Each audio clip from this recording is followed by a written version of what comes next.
नमस्कार बंधुरा प्रवासी पाकशाला एंड लाइफस्टाइल चैनले सबाइके स्वागत। आज के शेयर करছি मुम्बाइয়ের फेमास स्ट्रीट फूड बड़ा पाव। और रेसिपि भालो लेगे थाकले चैनलटा किन्तु अवश्य सबस्क्राइब करबेन, पाशे थाका बेल आइकनटी प्रेस करबेन। देखे निन आजकेर रेसिपि।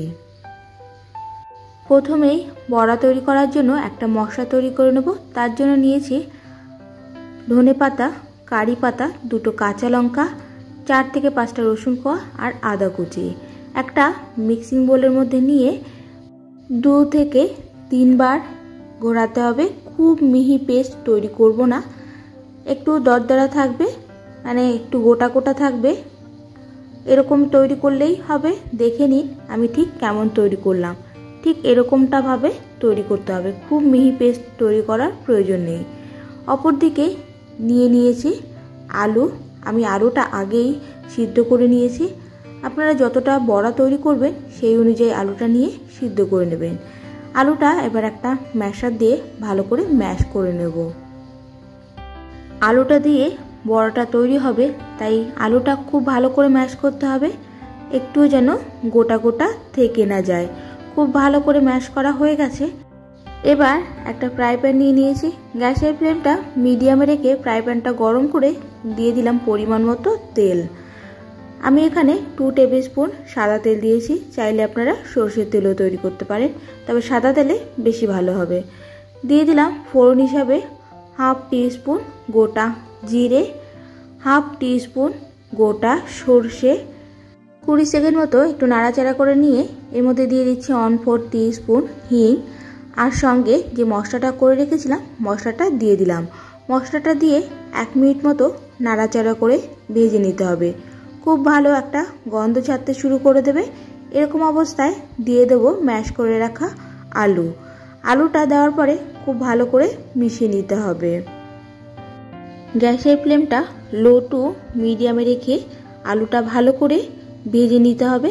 আলুর মধ্যে অনেকটা জল জলে ভাব থাকে, সম্পূর্ণ জল জলে ভাবটা যত সময় টেনে না যাচ্ছে তত অবধি খুব ভালো করে ভেজে নিতে হবে। দিয়ে দিচ্ছি পরিমাণ মতো লবণ। আলু সিদ্ধ করার সময় যদি আপনারা লবণ দিয়ে সিদ্ধ করেন তাহলে অবশ্যই এই সময় লবণটা বুঝে দেবেন।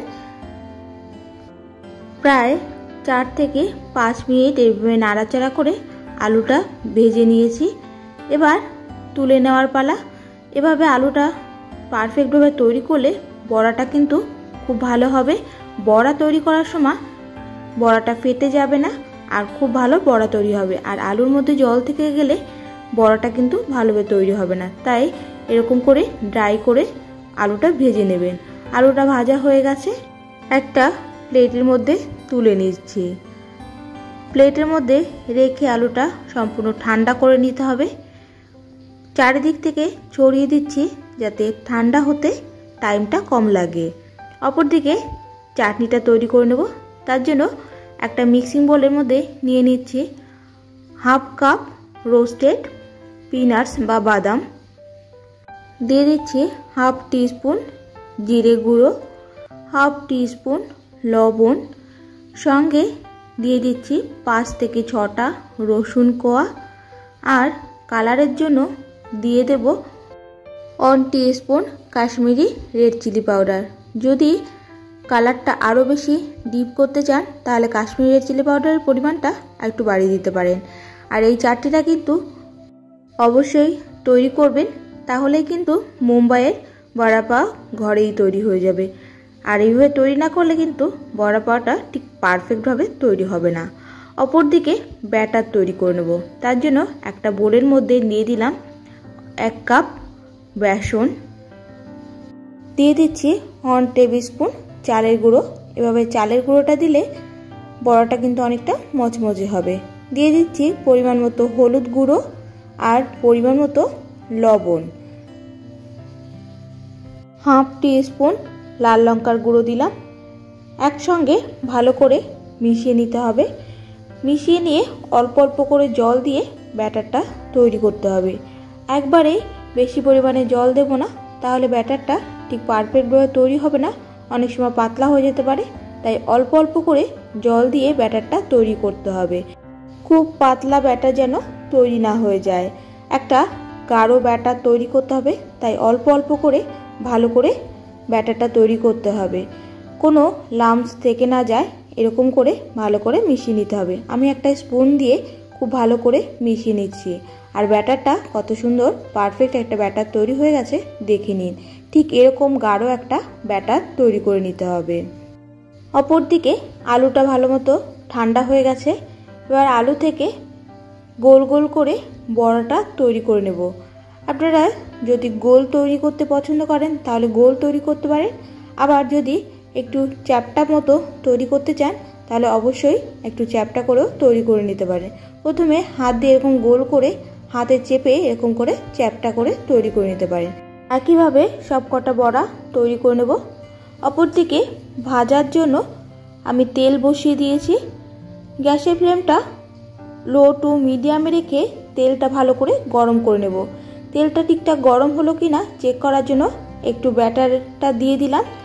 তেলটা অনেকটা গরম হয়ে এসছে। এবার এর মধ্যে বড়াটা দিয়ে দেব। তার জন্য একটা বড়া আমি ব্যাটারের মধ্যে দিয়ে দিলাম। আর ঠিক এরকম করে বড়াটা একটা ফোক দিয়ে তুলে নেব, তাহলে এক্সট্রা ব্যাটারটা আর তেলের মধ্যে পড়বে না। আর গ্যাসের ফ্লেমটা কিন্তু লো টু মিডিয়ামে রেখেই বড়াটা ভাজতে হবে। হাই ফ্লেমে বা তেলটা খুব গরম হয়ে গেলে বড়াটা কিন্তু ভাজতে অসুবিধা হবে। অনেক সময় বড়াটার উপরটা পুড়ে যেতে পারে, ভালো মতো ভাজা হবে না। তাই গ্যাসের ফ্লেমটা অবশ্যই লো টু মিডিয়ামে রেখে তেলটা হালকা গরম হয়ে যাওয়ার পরে বড়াগুলো দিয়ে ভেজে নিতে হবে। আমি এইভাবে ফোক দিয়ে বড়াগুলো দেওয়াতে এক্সট্রা কোনো ব্যাটার তেলের মধ্যে পড়ছে না, আর তেলটা কিন্তু পরিষ্কার থাকবে। দুপাশ ভালো করে ভেজে নেওয়ার পরে এবার তুলে নিচ্ছি। কালারটা অবশ্যই বুঝতে পারছেন, ঠিক এরকম কালারটা আসার পরেই বড়াগুলো তুলে নিতে হবে। সব কটা বড়া একইভাবে ভেজে নেব।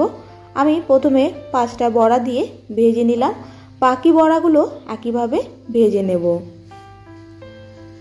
বড়ার সঙ্গে লঙ্কা খেতে কিন্তু বেশ ভালো লাগে, তার জন্য আমি এখানে একটা বড় সাইজের লঙ্কা নিয়েছি। যে লঙ্কাগুলো দিয়ে সাধারণত চপ তৈরি করা হয় সেই লঙ্কাই নিয়েছি। আর এই লঙ্কাগুলো কিন্তু এভাবে ভেজে নিলে স্বাদ কিন্তু বেশ ভালো হয়।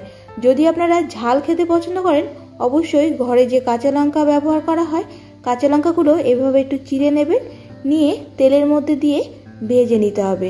এভাবে চিড়ে নিলে তেলটা চিটে আসবে না, আর লঙ্কাটা কিন্তু খুব ভালো করে ভাজা হয়ে যাবে।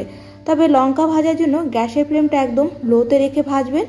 আমি একটাই লঙ্কা ভাজবো। লঙ্কাটা যেহেতু অনেকটা বড়, দেখে নিশ্চয়ই বুঝতে পারছেন লঙ্কাটা অনেকটাই বড়। গ্যাসের ফ্লেমটা লোতে রেখে লঙ্কাটা ভালো করে ভাজতে হবে। হাই ফ্লেমে লঙ্কাটা ভাজলে তেলটা ছিটে আসতে পারে, তাই এরকম লো ফ্লেমে ভাজলে লঙ্কা থেকে তেলটা ছিটে আসবে না।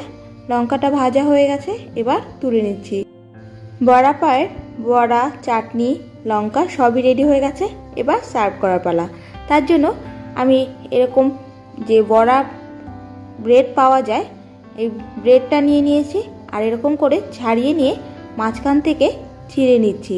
যদি আপনারা পছন্দ করেন কেটেও নিতে পারেন, তবে এই ব্রেডটা অনেকটা নরম হয়, এভাবে হাত দিয়ে সহজেই ছিঁড়ে আসে। মাঝখানে দিয়ে দিচ্ছি চাটনি। সর্বপ্রথমেই চাটনিটা দিয়ে দেব, আর চাটনিটা দিয়ে তার মাঝেই দিয়ে দেব বড়া। বড়াটা দিয়ে ওপর থেকে এরকম করে হালকা একটু চেপে দিলেই রেডি হয়ে যাবে বড়া পাও। এবার একটা কাঁচা লঙ্কার সঙ্গে সার্ভ করুন।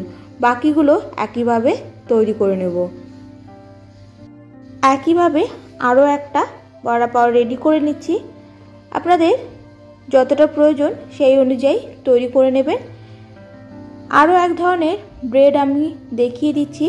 ঠিক মার্কেটে এরকম ধরনের ব্রেড পেলেও এই ব্রেডটা দিয়েও কিন্তু বড়া পাও তৈরি করা যায়। আরও একটা ব্রেড দিয়ে দেখিয়ে দিচ্ছি। যদি আপনারা বড়া পাও তৈরি করার জন্য আগের ব্রেডটা না পেয়ে থাকেন তাহলে এই ব্রেড দিয়েও কিন্তু তৈরি করে নিতে পারবেন। আজকের রেসিপি কেমন লাগলো অবশ্যই জানাবেন। রেসিপি ভালো লেগে থাকলে চ্যানেলটা কিন্তু অবশ্যই সাবস্ক্রাইব করে দেবেন। পাশে থাকা বেল আইকনটি প্রেস করবেন, রান্নার নতুন নতুন নোটিফিকেশান সবার আগে আপনাদের কাছে পৌঁছে যাবে। নতুন কোনো রান্নার রেসিপি পাওয়ার জন্য অবশ্যই কমেন্টস করে জানাবেন, চেষ্টা করব আপনাদের সঙ্গে শেয়ার করার জন্য। আজকের রেসিপি ভিডিও ভালো লেগে থাকলে একটা লাইক কিন্তু করে দেবেন। সবাই ভালো থাকবেন, সুস্থ থাকবেন। দেখা হচ্ছে নতুন একটা রেসিপির সঙ্গে, নতুন একটা ভিডিওতে। সবাইকে অনেক অনেক ধন্যবাদ।